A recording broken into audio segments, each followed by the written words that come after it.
What's up everybody, today I'm collaborating with Paradox Interactive for the sponsor video, and we're going to be talking about the USA Southwest Region Pack that is available on Paradox Mods today for free. So if you haven't already, hit the subscribe button, leave a like, drop a comment down below what are your thoughts on these assets, and let's get started.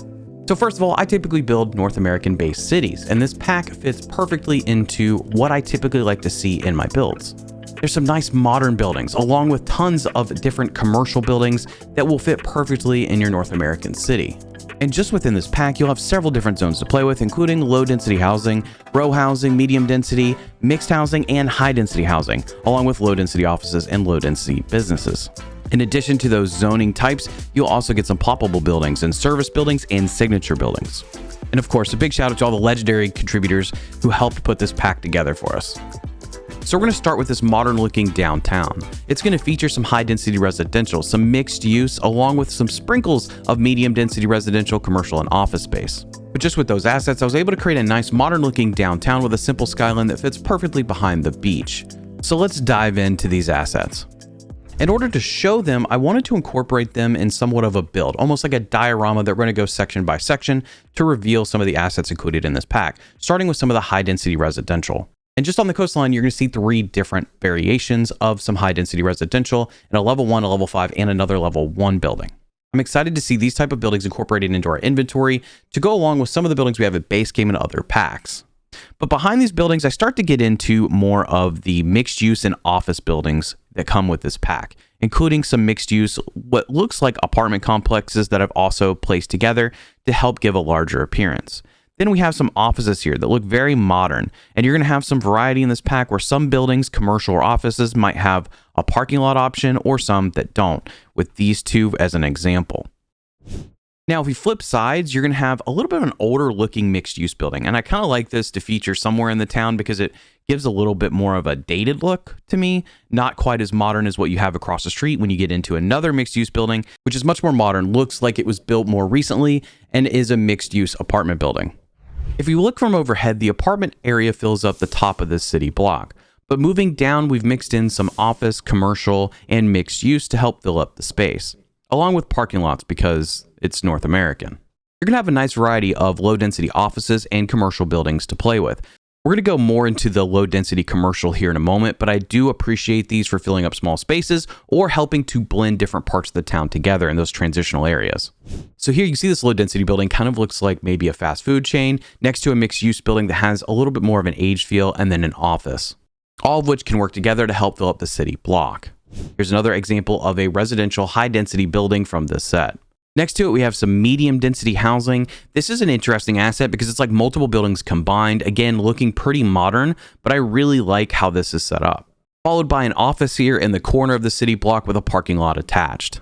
Now, the beautiful thing is with some of these medium density buildings, you can combine them to make larger buildings. So they already look like multiple buildings combined, but it kind of makes it easier to blend these together with other buildings. So I've actually taken the liberty here to use Move It to combine these two buildings together. So those actually create a corner for a city block, making a large apartment complex. There's also a couple of these brick buildings that exist for high density housing. I've combined them here just to make a larger building next to some mixed use that, again, feels a little bit more dated compared to some of the other buildings. And just like that, we can create a whole couple downtown blocks with just these assets that feels modern, pretty vibrant, still with some history in some of these brick buildings if you want to play it that way. Well, this is pretty dense. Let's start transitioning into a new area of what this town could be. So now we're going to introduce some row housing from this pack. We're also going to be looking at more low density commercial, a little bit of mixed use, and some low density office space. So let's take a look at some of these assets up close.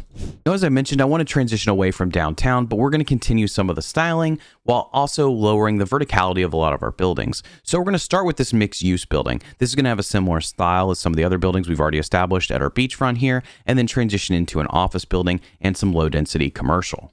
Behind those buildings, I'm still creating some density using mixed use, and you'll see we found some more brick based assets that are going to give the city maybe a little bit more age. Now, to apply more density into this area, I've combined some of these buildings using Move It, just basically pushing the walls together. This is a very simple way to take some smaller buildings or medium-sized buildings and combine them to make them all look like they're a part of the same space. Now, just turning the camera over to see this next block, we have some more mixed housing.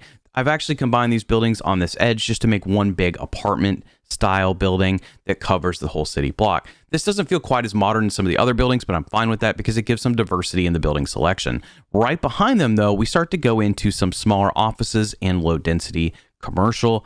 Also, row housing. We have a few options for that as well in this pack. Now, when I have these small pockets to fill, I'm going to lean on low density commercial or low density office buildings. This will help fill up some of these larger city blocks and make it so there's less empty area. And by mixing and matching offices along with commercial buildings, all of the low density type, you start to have plenty of variety in your city, giving it a certain unique value to it that you otherwise wouldn't see, especially with this pack because it's going to extend far beyond what you get in just the vanilla base game. Including a building like this here, which is actually an office space with a couple parking spots. I can see this being like a lawyer office or something along those lines. Now, next to that, we get into our row housing. Now, some of these are pretty colorful, but like most of these buildings in this set are going to give you plenty of recolor options if you are looking to do that. So you can tone it down or you can make adjustments to maybe make them match.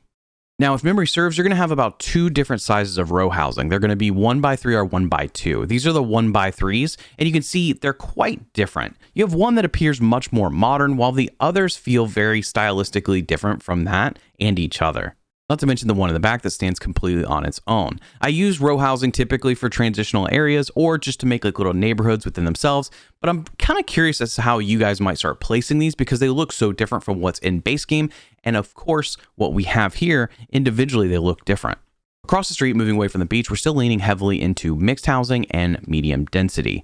Now, since mixed use came with Cities 2, I use that a lot of times to help blend in different parts of the town. They are good transitional buildings, and with this pack, you're going to get a variety of them. As I've mentioned before, there's some that are going to have more of a dated look with the brick. It's going to feel like your city has a little bit more age when you see those buildings, and then you're going to have plenty of modern buildings tied in to this pack.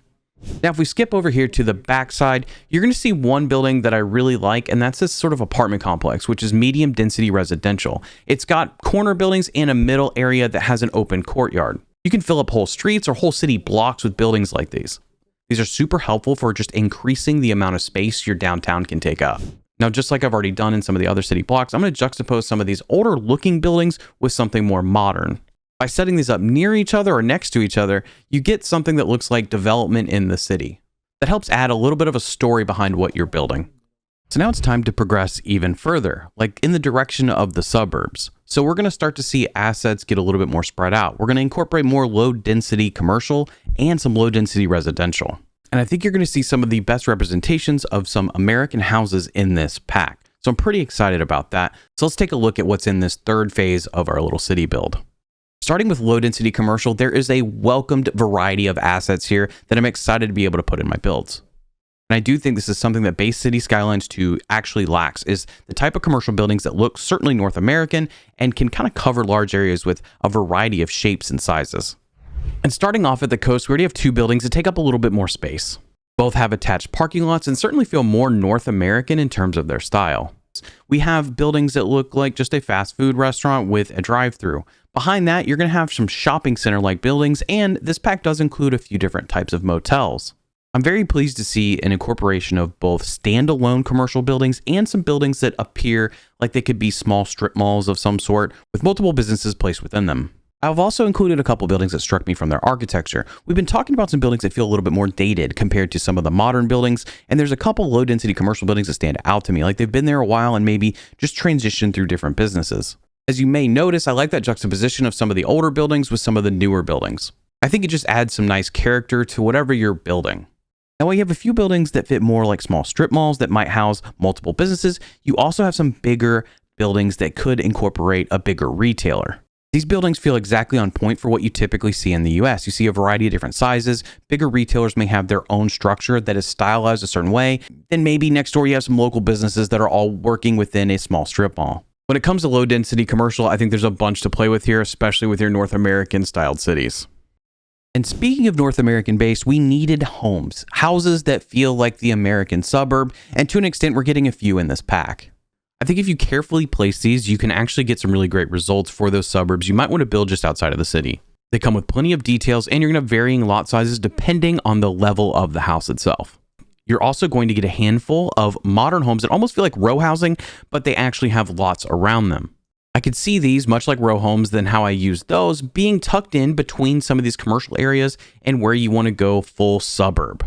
Now, so far from a building perspective, all I've used is these Southwest Pack buildings minus a parking garage. And I've added some of my own parking in and, of course, a little bit of detail elements in terms of parks and trees. But hopefully with these cinematics, you can get an idea of how much you can build with these. And let's talk about some of the ploppable buildings you also have access to in this pack, starting with the signature buildings.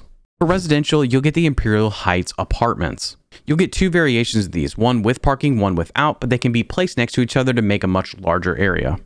Next, there's 4 commercial signature buildings. First, you'll get an art supply store and an arts and crafts bar. Both of these will fit nicely into some of the commercial spaces that you're setting up with the other assets, along with the Westwood Center that looks like a decently sized shopping mall. And you'll also get the Sunshine Hotel, which brings back a little bit of that retro vibe that we've seen throughout some of the other buildings. Finally, you get the Twain Tower, which is a high-density office building.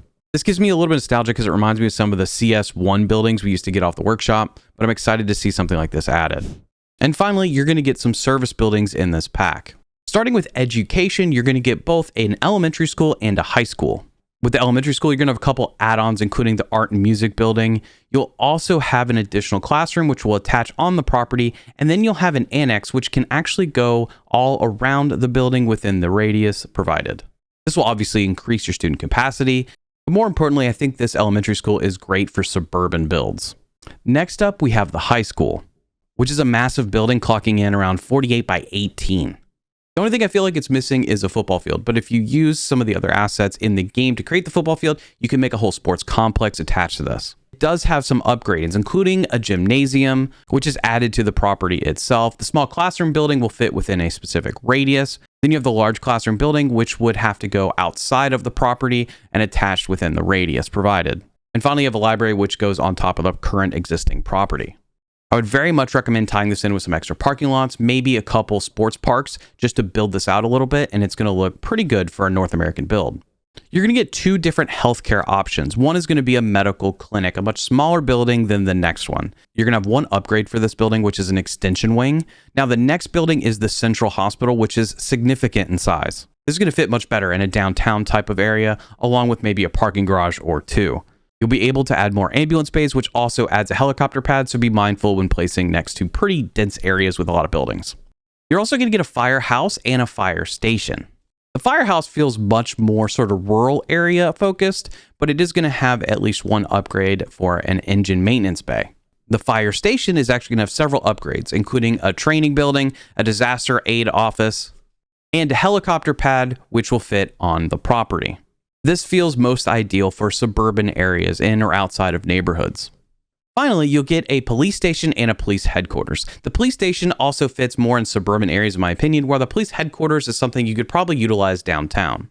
You'll be able to expand holding cells and add a police motor car pool to the police station, while the police headquarters has the option of upgrading and adding a helicopter pad on top of a very detailed roof. This is just an impressively detailed asset. Along with the other service buildings, I think you have a good variety here to include either in your downtown or suburb type areas for your North American builds. Now, with that said, I think we've covered the majority of buildings that come with this region pack. There will be some surprises because there are some buildings I didn't cover that are zonable buildings. I wanted to build something that would also give you some inspiration for how you can utilize these assets.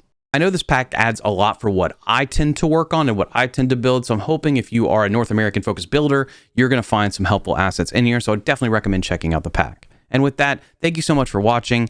Hit the subscribe button, hit the like button, and leave a comment down below with your thoughts on this pack, and I'll see you next time.